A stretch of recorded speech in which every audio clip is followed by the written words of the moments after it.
We have spent the last few videos looking at Euler paths and circuits which we know contain every edge only once.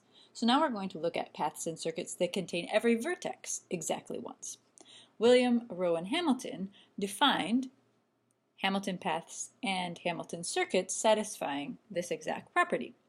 So William Hamilton actually invented the Icosian puzzle in 1857, and it is depicted here in figure A. And the puzzle was to determine whether if each vertex of this figure had a city located there, would it be possible to visit each of these 20 cities exactly once? And it turns out that the answer to that puzzle is to determine whether the graph model depicted here for this figure has a Hamilton circuit. And it turns out that the answer to this question is positive. So it is yes. So Hamilton discovered that this graph does contain a Hamilton circuit, and it's identified by traveling the circuit along the blue edges, meeting each vertex exactly once. Okay, so let's look at the formal definition for a Hamilton path and a Hamilton circuit. So a simple path in a graph G that passes through every vertex exactly once is called a Hamilton path, and a simple circuit in a graph G that passes through every vertex exactly once is called a Hamilton circuit. So unfortunately, unlike for an Euler circuit, there are no simple necessary and sufficient conditions to determine the existence of a Hamilton circuit.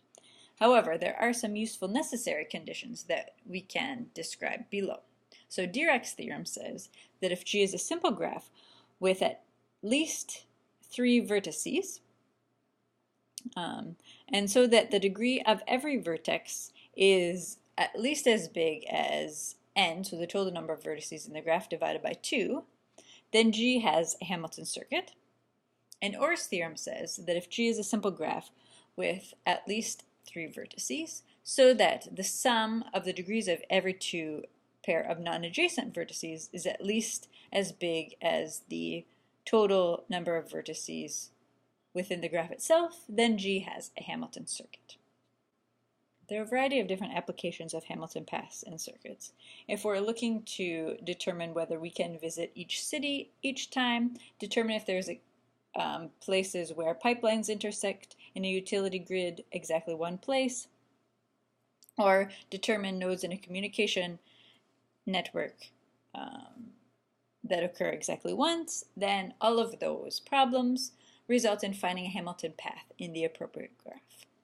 The traveling salesperson problem asks for the shortest route a traveling salesperson should take to visit a set of cities. This problem reduces to finding a Hamilton circuit such that the total sum of the weights of its edges is as small as possible.